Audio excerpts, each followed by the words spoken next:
کے اندر جو ڈالر ہر سال بڑھ رہا تھا، ہمارے آخری 2-3 سال ڈالر بڑھتے جا رہے تھے، ریمیٹنسز بڑھتی جا رہی تھی، ایکسپورٹس بڑھتی جا رہی تھی، ہر سال بڑھتی جا رہی تھی، ریکارڈ تھی ہماری آخری 1 سال میں.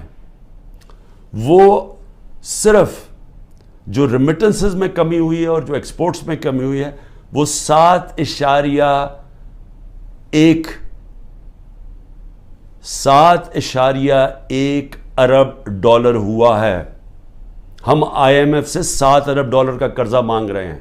اتنا 1 سال کے اندر کمی آ گئی ہے ڈالرز کے اندر آنے میں، اور یہ مزید اور نیچے جا رہا ہے، کیونکہ جتنا جو مارکیٹ میں ڈالر بک رہا ہے اور جو اس کی آفیشیل ریٹ ہے اس میں جتنا فرق بڑھتا جا رہا ہے اتنا اور پیسہ بینکنگ چینل سے نہیں آ رہا، یعنی کہ ملک کو اتنا اور کمی ہوتی جا رہی ہے ڈالرز کی.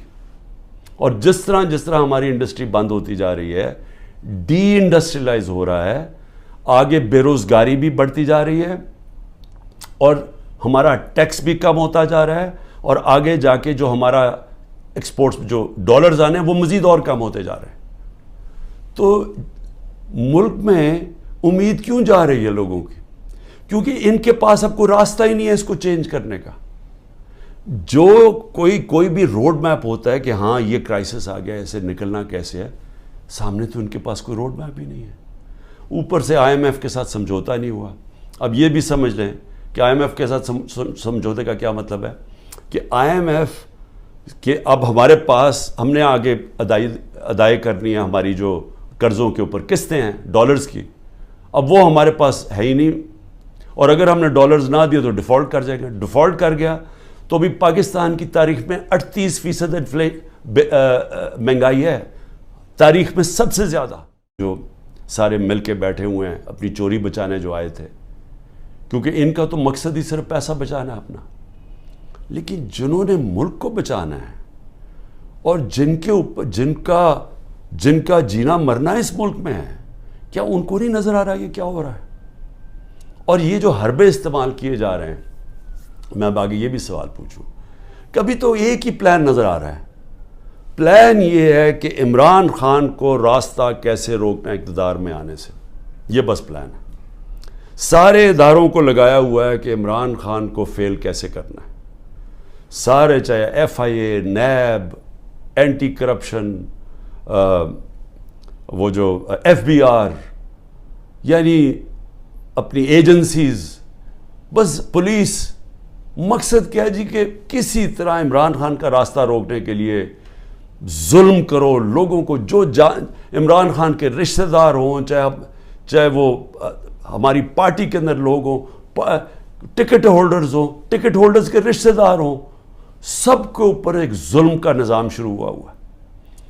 آڑ لی ہوئی ہے اس کی یہ جو 9 مئی کی، جو ہم سب کہہ رہے ہیں کہ تحقیقات ہونی چاہیے جنہوں نے کیا ہے، اس کے اوپر کوئی انڈیپینڈنٹ انویسٹیگیشن نہیں کرنی.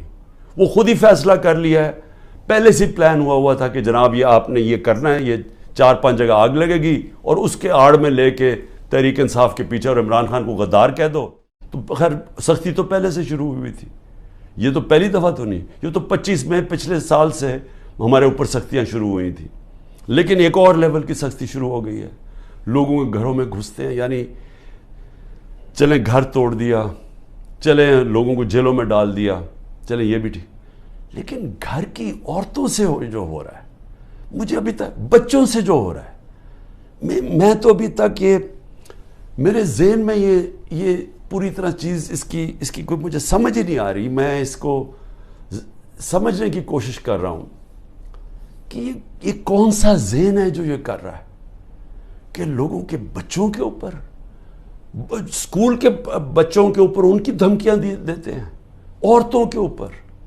ابھی ایک ڈاکٹر طاہر ایکس منسٹر رہ چکا مشرف کے دور میں، وہ ساری میڈیکل کمیونٹی جاتی ہے اس ڈاکٹر کو. اس نے اپنی پوری کہانی لکھی ہے کہ کہتا میں گھر میں مجھے پتہ ہی نہیں تھا، نہ میں کسی مظاہرے میں شرکت کی ہے.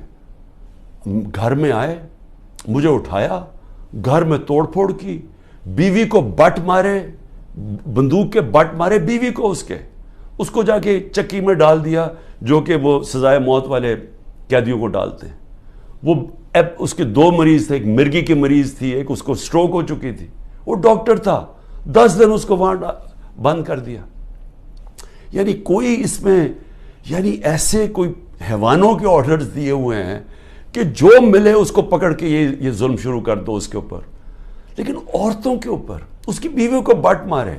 وہ کہتا اس نے اپنا لکھا ہے, کہتے چلیں ٹھیک ہے, مجھے اٹھا کے مجھے کھینچ کے جس طرح کہ کوئی مجرم ہوتا ہے گھر سے نکالا انہوں نے, اور جس طرح گھسے رات کے 3 بجے.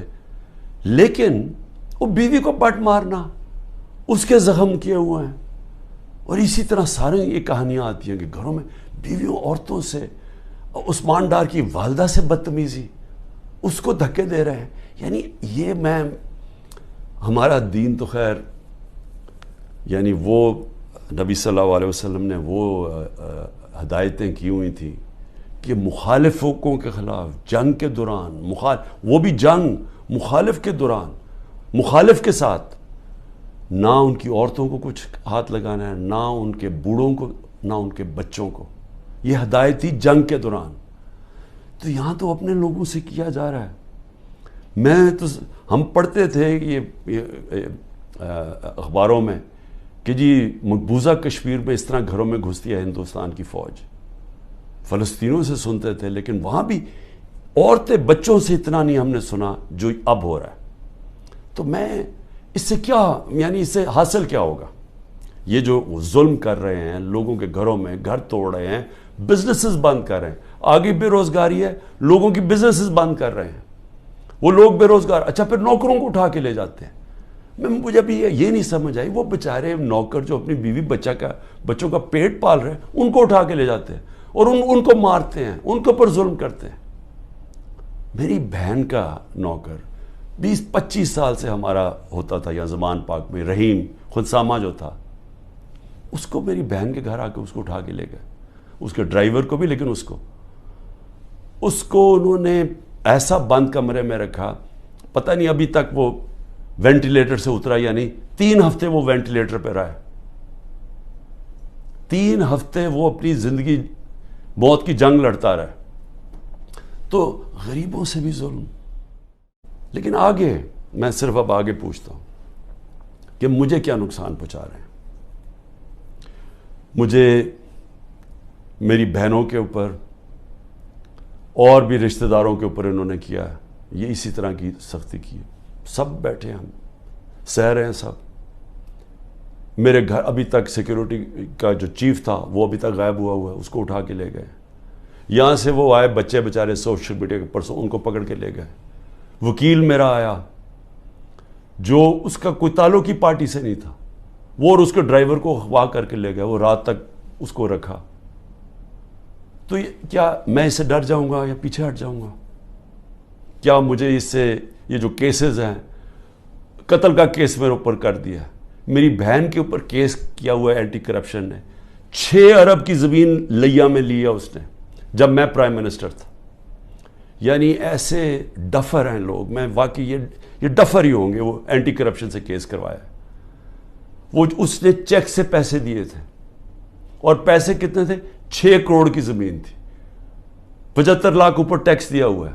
وہ چیک سے سارا دیا ہے, وہ چیک کے نمبرز ہیں, چیک کی ڈیٹ ہے, اور وہ کب دیے ہیں.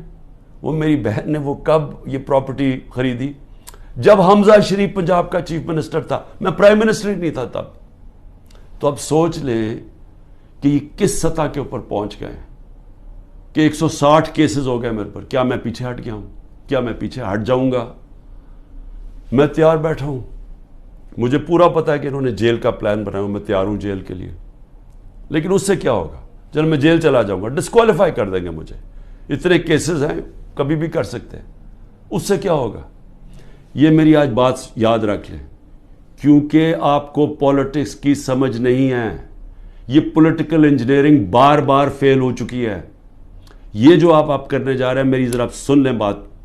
مجھے آپ ڈسکوالیفائی کریں گے, میں جیل میں ڈالو گے, تب بھی پی ٹی آئی جیتے گی. تحریک انصاف کا ووٹ بینک بڑھتا جا رہا ہے. یہ ظلم کی وجہ سے اور لوگ ہمارے ساتھ آ گئے. حالات دیکھ رہے ہیں, یہاں تو لوگ چھوڑ کے جا رہے ہیں ملک. تو پیسہ کس نے لے کے آنا ملک میں؟ تو ہم تو وہ چیزیں کر رہے ہیں جس سے ملک کو ہم تباہی کی طرف دھکیل رہے ہیں. ہم تو وہ دشمنوں کا کام کر رہے ہیں اس وقت پاکستان میں. اس لیے میں آخر میں کہتا ہوں ابھی بھی وقت ہے, بات چیت کریں. اگر تو آپ کے پاس کوئی گیم پلان ہے کہ عمران خان کو اگر ہم نکال کے تو ہمارا ملک ٹھیک ہو جائے گا, وہ مجھے بتائیں, میں پیچھے ہٹ جاتا ہوں.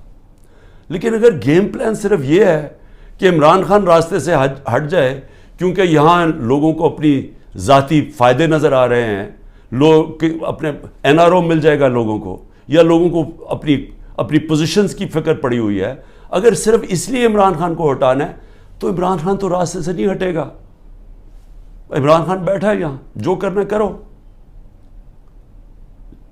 لیکن ملک, ہمارا ملک کبھی بھی معاف نہیں کرے گا. یہ تاریخ نوٹ کر رہی ہے جو لوگ کر رہے ہیں اس ملک کے ساتھ, جو انہوں نے حکومت گرا کے سازش کے تحت جو کیا ہے ملک کے ساتھ, یہ سارا تاریخ کا حصہ بن گیا اور یہ قوم بھولے گی نہیں ان کو. پاکستان پائندہ باد.